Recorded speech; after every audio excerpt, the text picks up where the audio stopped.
REI Co-op Studios.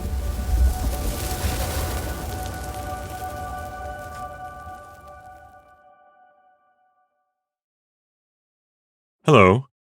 This is the part of the Camp Monsters podcast where we normally do a scary intro to help set the tone. But this week we're doing things a little differently because, frankly, we're in a rush. We had a great second episode about the Hopkinsville Goblins all ready to go, but some of the feedback we received after last week's episode was just, well, it rendered it obsolete. These listener contributions are just too good, too strange, too important not to share with you right away. So here it is, Tuesday night, and we're recording this now and giving Nick all of Wednesday to rush and get the episode ready to drop by Thursday. I'll call it just-in-time podcasting. You'll polish it up nice, Nick, right? Make it sound good? Of course. Right here we have to stop and thank this week's sponsor, The North Face, for going along with this last-minute change of plans. We had a really hilarious ad laid out where one of the Hopkinsville Goblins showed up around the campfire and revealed that the reason they came down to Earth in the first place was in search of the cozy Pro 120 base layer from the North Face's Summit Series collection. Featuring .knit technology, the Pro 120 base layer wicks moisture, stretches comfortably, retains heat, and complements the performance of the North Face's mid-layers, shell layers, and outer warmth layers. The North Face's Summit Series collection is crafted with expedition-proven technology and tested by athletes across the globe, so you can adjust to changing conditions and keep your body temperature just right, even while fighting gale-force winds up the face of the harshest icefall in the Himalayas, or when your basement recording studio is a wee bit chilly, like mine is right now. The North Face. Check out all their great gear at your local REI or right now at rei.com. Oh, and if you didn't catch the previous show, the first Hopkinsville Goblins episode, I'd highly recommend that you stop here and listen to that one first. In fact, even if you did hear that episode last week, you might want to give it another listen now for reasons that will become clear as we get into this. Anyway, this all started for us last Saturday, just 2 days after the first Goblins episode dropped. Now, we already had another episode about the Hopkinsville Goblins all recorded and ready to go, but then we got an email in our podcasts at rei.com mailbox from one Lucinda, who's from where else but Hopkinsville, Kentucky. Lucinda writes, Dear Camp Monsters, thank you for doing your wonderful show. I listen to the episodes regularly. Thank you, Lucinda. She goes on. I happen to be the niece of the officer Leroy Rile that you wrote about in your last show in the Hopkinsville Goblins. And I'd like to tell you that after the incident in 1955 that you made the episode about, Uncle Rile made a full recovery. He was hospitalized for several months and was disturbed in his mind for some time and was always a quiet man after that. But he found his calling, as they say, and went on to have a very successful career in the early days of the electronics and computer industries.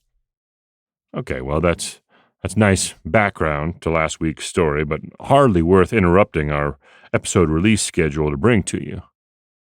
Lucinda continues, however. You mentioned on your program the night skies around Hopkinsville, but I hope you'll also mention how dangerous it can be to get too wrapped up in those kinds of stories. I'm thinking of my nephew Hayden. He's the spitting image of his great-great-uncle Leroy Rile, the one from your episode. Hayden was very interested in family genealogy and in Uncle Rile's story in particular. In fact, he got a little too interested in that particular story. This summer, Hayden came out to visit us in Hopkinsville, and when the chance came up, he rented that old cabin where his great-uncle Leroy's strange experience took place back in 1955. I thought that wasn't a good idea, and I told him so, but Hayden went right ahead with it. And I don't know what exactly happened out there, but he ended up with some sort of breakdown, just like his great-uncle did. He's recovering now, and I know there's nothing you can do about how seriously people take these stories. but I thought an extra word of warning would be nice if you think you can take the time to give your audience one. Well, audience, consider yourselves warned. The stories we tell here on the Camp Monsters podcast are just stories, imaginatively assembled from bits and scraps of tall tales and unconfirmed sightings. They should certainly not be pursued to unhealthy lengths. But keeping that in mind, maybe you can help us explain this next part. Because from a completely separate source that we'll discuss later, we've been given a very strange and very compelling account of the night. The night last summer when Lucinda's nephew Hayden had the experience that affected him so intensely. Well, I've adapted it just a little bit to make it read better, but the substance of it is unchanged. So, Lucinda, Hayden, if you're listening right now, please turn this episode off. It's likely to upset you, and it might bring back confusing, frightening memories and unhelpful speculations. For the rest of us, now we're going to take a moment to relive that night, to imagine ourselves as Hayden earlier this summer. Let's dream that you're sleeping fitfully on a hot night, and that other dreams, troubled dreams, are chasing you, that they chase you, panting all the way over the edge of wakefulness so that you jerk your eyes open with a tumbling start, and for a moment you can't remember where you are. Even in the darkness, you can tell that this isn't home. It isn't any familiar place. Where are you? Where should you be? The long fingers of the last dream you just woke from trip your mind for another instant as you wrestle off the sweat-damp sheets. Then you remember. The cabin. That's right. That's where you are. The old cabin outside of Hopkinsville, Kentucky. Something must have happened to the air conditioning. It's gone off while you slept. The room is stifling hot now, close and still. It must have been that heat that drove you awake. Some other memory from the ragged ending edge of your last dream tries to creep back into your mind. Some memory of a noise you dreamed you'd heard. But then the thought scuttles back again. It was the heat that woke you up. The cabin is quiet and still. You try to roll into a more comfortable position, but you're much closer to the edge of the bed than you thought. Suddenly you're teetering, about to crash to the floor, and with an instinctive snatch of your arms, you just manage to catch a hold of the nightstand. It rocks crazily, and the lamp on it tries to dive off, but you grab that and you steady it back down. You take a deep breath and recover, and you give up trying to go back to sleep right away. You feel for the knob on the lamp, give it a twist to click it on. No luck. Well, the electricity must have failed. Sure, that would explain the air conditioning turning off as well. You roll to the other side of the bed and you try the lamp over there, just to be sure. And on that last click, you freeze, listening. Because didn't you?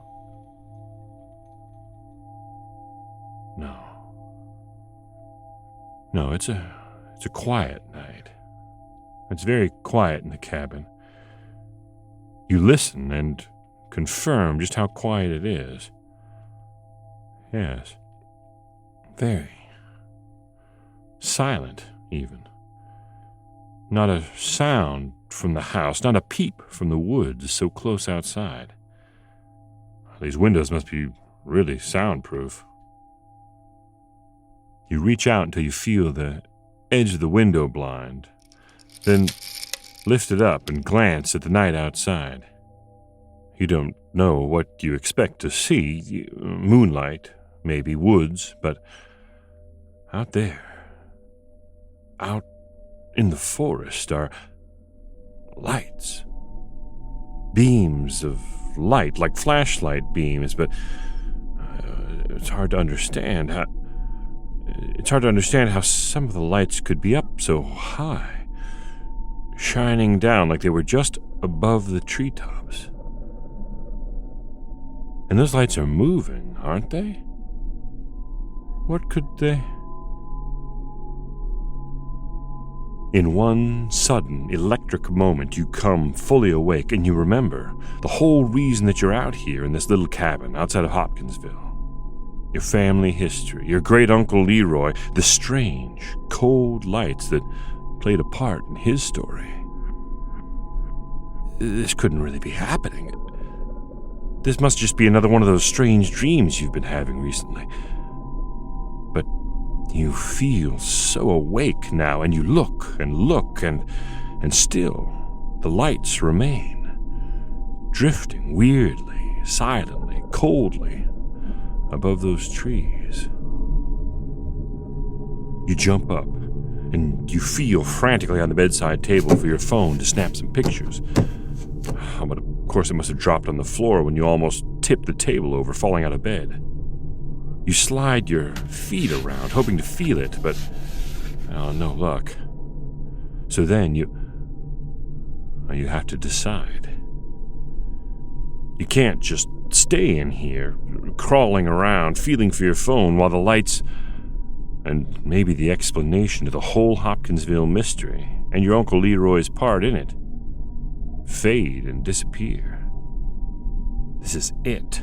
This is what you came here for, and this is beyond your wildest expectations. Phone or no phone, you have to find out more. Now. In the hallway, you make your first mistake. You turn to plunge out the back door, but you get turned around in the unfamiliar house. And the first hint you have that you've gone the wrong way down the hall is when you pull up short in the living room, staring at the outline of the front door screen. Now you are absolutely and completely sure that you closed and locked and bolted the big solid front door when you went to bed. You're absolutely sure. But now, it's wide open. And you stand there and stare past it at the outline of the screen. The screen door outlined in a strange light from outside, not bright bluish white like the lights you saw in the woods, but a faint, flickering, pulsing red. And there isn't any way you'd be able to see that screen at all if the front door were still closed and locked.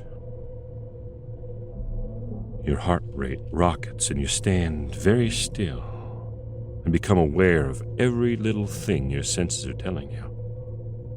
The heat has raised an odor in the house, has wicked it out of the old walls and floorboards. It's faint but unpleasant, something stale and sticky.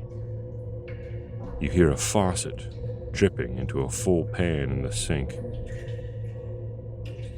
The only thing you can see in that dark room is the outline of the windows and the old front door screen pulsing in that faint red light. That light like that room in the old haunted mansion ride at the fair. The room lit only by a couple of those old red dome lights, rotating around and around.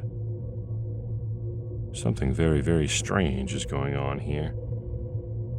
But, well, you've come this far, so you step slowly across the room, toward the flickering red door, cringing a little as your feet crackle over grit and lumps and sticky patches on the floor that your eyes can't see in the darkness and your memory can't explain. The place was pristine when you went to bed, you're sure of it. Strange. And when you reach the door, it's strange how thick the screen on it is. And it must be very old. It feels stiff against your fingers, and it dims and distorts the view outside so that As you move your head back and forth, the night beyond seems to shimmer and fade, in and out, pulsing in that faint red light. Is there someone out there? The wrinkles on the screen cast shadows across your view, shadows that almost seem to be walking up onto the porch. You push the screen door open to clear your view, and the spring on it makes a terrible screeching sound. And as it opens, suddenly there's something standing right there on the porch outside, revealed as if you'd opened a solid door instead of the screen that you'd just been peering through. The thing out there is tall and dark and twisted, hunched and staring over its shoulder at something you can't see, something over toward the woods. You gather all this in an instant as you scramble madly back across the room toward the hall. Something's gone wrong here. Things don't make any sense. How did that thing appear on the porch so suddenly? What is it? Where did it come from? As the shape on the porch untwists itself, you see that it's a person, a man. But as he steps silently through the door, right into the house toward you, an overwhelming feeling of threat jolts through your body. You're trapped out here, miles from town, alone. You've got to call someone. You've got to call the police. You've got to lock yourself in the bedroom. If only you can find the hallway back to it. You turn to run, but the faint red light doesn't seem to penetrate this room at all. You feel along the far wall, going too fast, tripping on something, falling. And then you must lose consciousness for a moment. Because the next thing you know, you're on your hands and knees, and there's an unbelievable roaring in your ears that builds and builds and builds to a skull-shattering crescendo. And you can't make sense of what's happening. You shake your head, but the unearthly noise only gets worse. You shake your head again, and again, a little harder. And the roar cuts off abruptly into a silence so sudden and so complete that it's even more ominous than the sound. This is silence like an assault, silence like something pressing against you, smothering you. You can't hear your own breathing. You can't hear the heart you feel racing inside of you. You try to moan, try to cry, but if any sound comes out of your mouth, you don't hear it. You try to figure out how badly the fall hurt you. You try to gauge whether you have the strength to stand. And you find that strength quickly when the silence beside you explodes into shards of desperate struggle. Scrabbling, slamming, beastly, gnashing, inhuman, gabbling sounds fill the darkness right there next to you, like animals fighting for life and death. You stagger up, your head throbbing. You try to steer your backward-reeling stumbles away from those horrible sounds.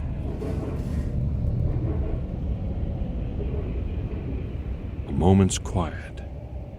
Then a bright light blinds you, and you throw your arm up to block your eyes from it. There's a shout, human sounding.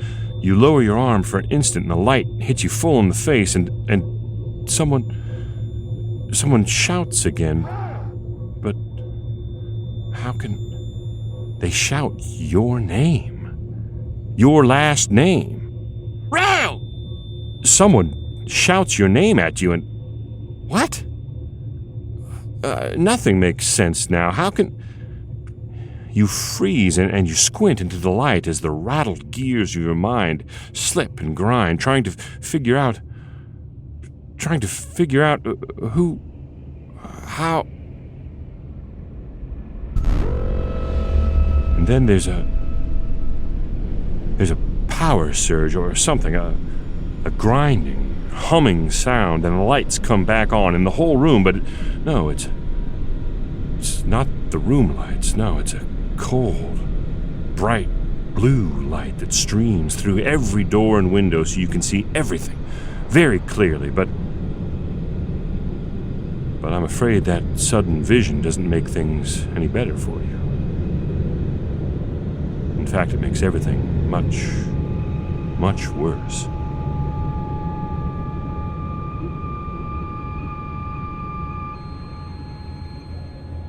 A snapshot of that moment will live in your mind for the rest of your life.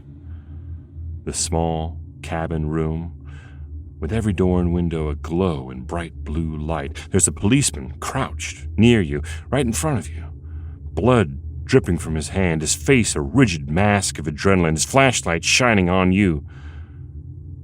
But you hardly see him. Because from where you're standing, you can see the whole room. You can see the figures that stand just outside every window, just outside the front door, just in front of that terrible blue light that's streaming in. Figures not at all the right shape.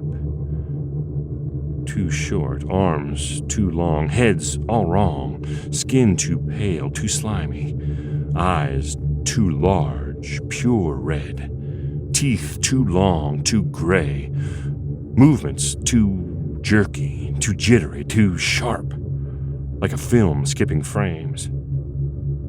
And you also see the other figure, the one crouching so close behind the policeman.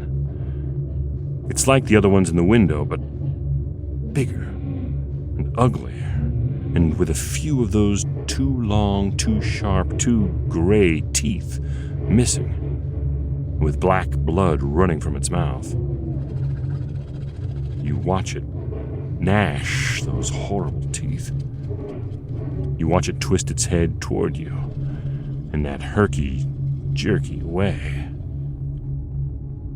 And then you're running down the hallway, running blindly toward the outline of the screen door at the back, the only aperture in the house without a figure filling it. The only way out, it seems. It seems. It only seems. Because you slam through that door, and you leap off the porch, and you make it 4, 5, 6 sprinting strides across the blackness of the backyard. You hurl yourself into a 7th long running stride, but your foot never lands. There's that light again. Suddenly, enormously, like a great, bright, pale blue eye opening, shining down on you from directly above. And you have the strangest feeling that your last long stride across the yard is actually going to land you up there in the middle of that terrible blue light. Time and memory fail you here. They slip and catch and stagger madly. Things stop and start again, race forward, crawl back. You're in a strange place. Things are happening around you. Things are happening to you. There are more of those figures, those strange, terrible figures that you saw in the house, moving around, gabbling in a mucusy, bubbling language, if it is a language. Time slips its gears again, and you can't, maybe you don't want to remember much more. Just little snippets of things. Impossible things. Terrible, impossible things. And then you're back. Suddenly, you're back in the yard behind the little cabin, and it's night. The lights are gone, and there are people around. Real people, normal people. Police, firemen. They're talking to you, touching you, shaking your shoulders. They lift you onto something. They take you somewhere and feed you, and give you clothes to replace the old ones that got singed and shredded somehow. All the people want to talk to you. They do talk to you, and you talk to them. And the longer you talk and try to tell them, the less they seem to believe. Well, that's it. That's Hayden Rile's story. That's what happened to him one night last summer. It's so similar to the story we heard last week, don't you think? About what happened to Hayden's great-uncle Leroy Rile way back in 1955. Well, it's a very strange coincidence, isn't it? That two related people should have similarly inexplicable experiences in the same little cabin, separated by exactly 70 years. I agree with you. It is quite a coincidence. But I'm afraid that things are actually much stranger than they seem. Because now we have to reveal where we heard this account of Hayden's night last summer in that lonely little cabin outside of Hopkinsville, Kentucky. Well, Hayden didn't tell us about it, not directly anyway. We didn't hear it from Aunt Lucinda. Well, the fact is that just days ago, the podcast department at REI received an express mail envelope, postmarked from Hopkinsville, no return address on it, and no letter or explanation inside the envelope, just a little box labeled L. Rile, Sept 55, as in Leroy Rile, September 1955, I assume. Inside the box was a small reel of old acetate tape, the kind used for audio recording decades ago. Luckily, our sound designer Nick Patry is an all-around audiophile, and he owns an antique reel-to-reel recorder, so we were able to listen to the tape almost immediately, and, well, why don't we all listen to that tape now, from the beginning? If you just start the tape here, Nick.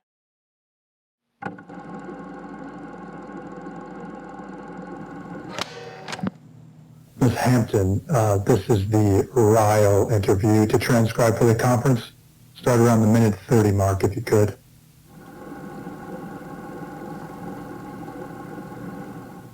This is interview number 1919 with the patient Rile Leroy. September 26th, 1955. Case file reference CRM114. You mind starting with your name? The real one? Or... Why don't you start with that? Okay. My name is Leroy Rile. And Leroy, what do you do for a living? They tell me I'm a police officer. A police officer? Where? Here in Hopkinsville. I guess so.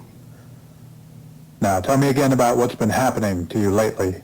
What's been... Tell me about this delusion that you've been having. This? The... Delusion, that means sort of a waking dream. I know what delusion means. Well, I guess I've been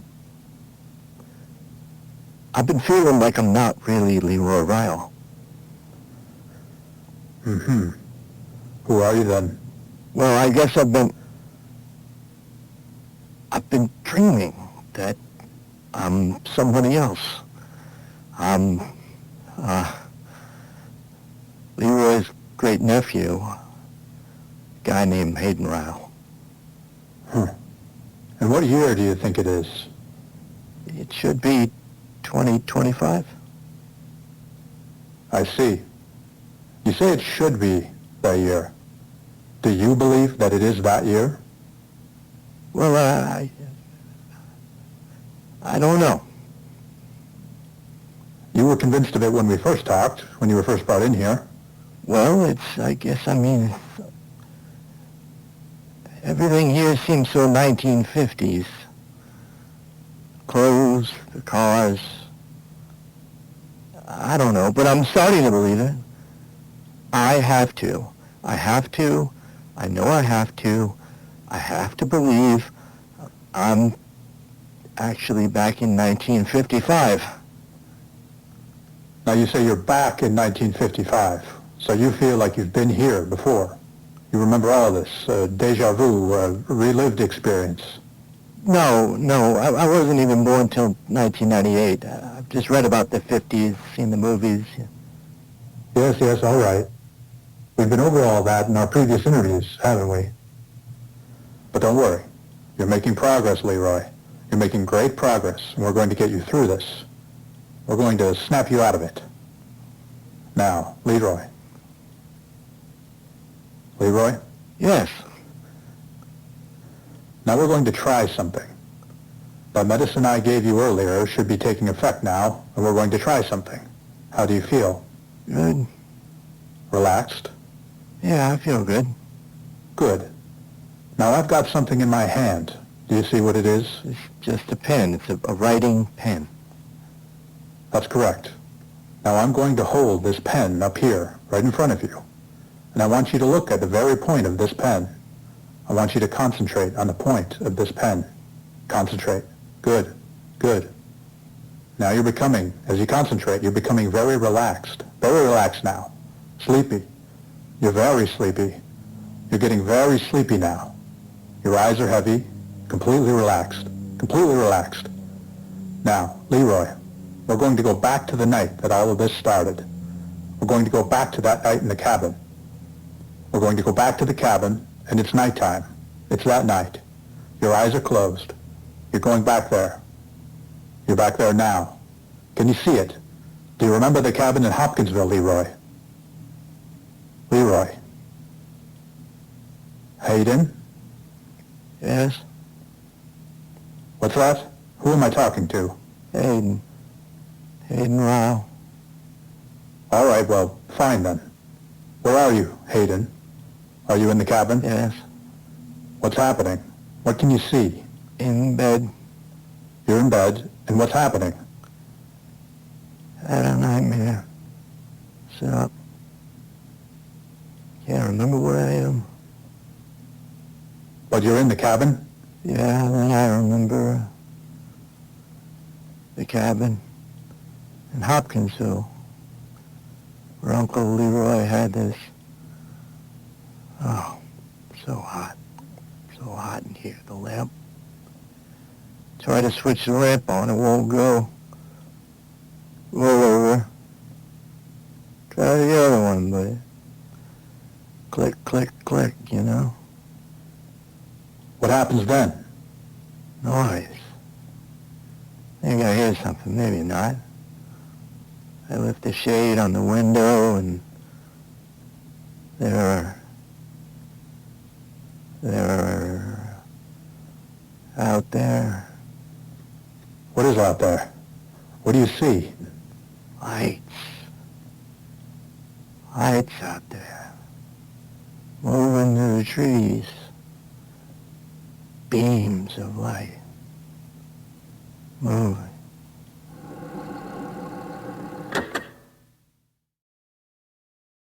You've heard the rest of that story. We told it at the top of this episode. But now you know where we got it. From a recording made in September 1955 of the man who would learn to live the rest of his life as Leroy Rile. I don't know what it all means. Could two relatives, Leroy and Hayden Rile, so closely resembling one another, could they somehow have been switched across the decades? Could one night really begin in 2025 and end in 1955? And the other way around? Of course not. Of course not. It's a coincidence. It has to be. Just a coincidence that the name Hayden that Leroy Rile dreamed up for his alter ego back in 1955 was the same name given decades later to his great-nephew.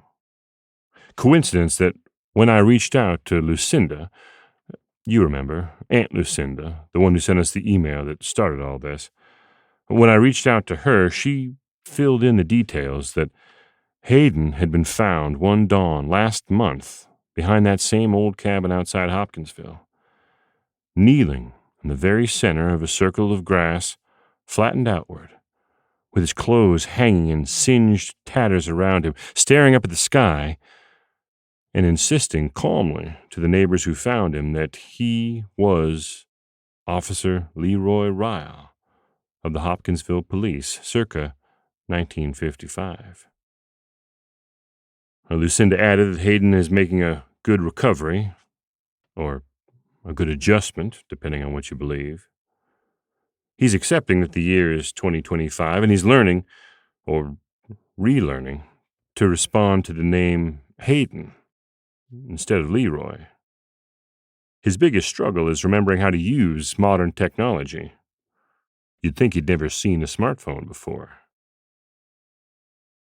Well, that's it. That's the whole story. Worth interrupting our regularly scheduled programming, wouldn't you say? Like I mentioned, I don't have any answers to all the questions this raises. Is there some kind of experiment being conducted by time-traveling aliens outside little Hopkinsville, Kentucky? Or is it a misunderstanding, a coincidence, a hoax? You'll have to decide for yourself. The best way to decide which products from the North Face are right for you is to head on down to your local REI and try some out. Or order them online at rei.com. If the size isn't just right at first, REI has a great exchange policy. And once you find the North Face gear that's right for you, you'll never look back. Like this Summit Series Bright Horn hoodie that's been keeping me warm all fall. It's engineered for mobility, with a lightweight 800 fill down. Well, you've got to like the sound of that. And like all products from the North Face, it's been athlete-tested and expedition-proven, so I can move lighter and faster through the mountains or the daily elements.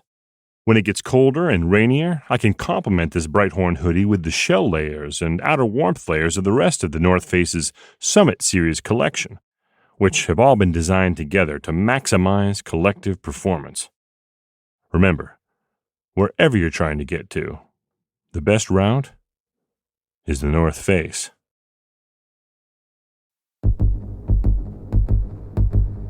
Nick Patry is our genius sound designer, and the Goblins will never get him because I won't let them. Do you hear that, Space Goblins? You'll never get our Nick! I would say the same about our senior producer, Jenny Barber, but she wants to go with them. She loves travel so much, and she says time travel is the only kind she hasn't done. She's already booked her trip to Hopkinsville.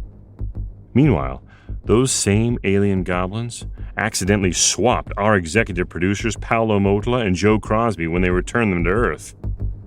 But no one noticed. Not even Joe and Paolo. My old friend Bridget Melton was kind enough to lend her voice to Aunt Lucinda's letters, and her husband Byron Melton helped out as a special consultant who also happens to sound a lot like Hayden Rile. Pure coincidence, of course. Next week we'll be camping by a remote, idyllic lake up in the mountains, way up there in the pines. When the moon is full, it sure makes a pretty reflection on the water. Maybe to see it better, you go on down a little closer to the lake. Maybe you go right down there by the shore where the water ripples and sparkles at your feet. And maybe that's when you see something in the lake, other than the moonlight. Something that really grabs you. Thanks for listening. Thanks for spreading the word. Camp Monsters exists because you keep bringing new listeners to the fireside. Why not bring some more when we see you next week, right here, around the campfire? See you then.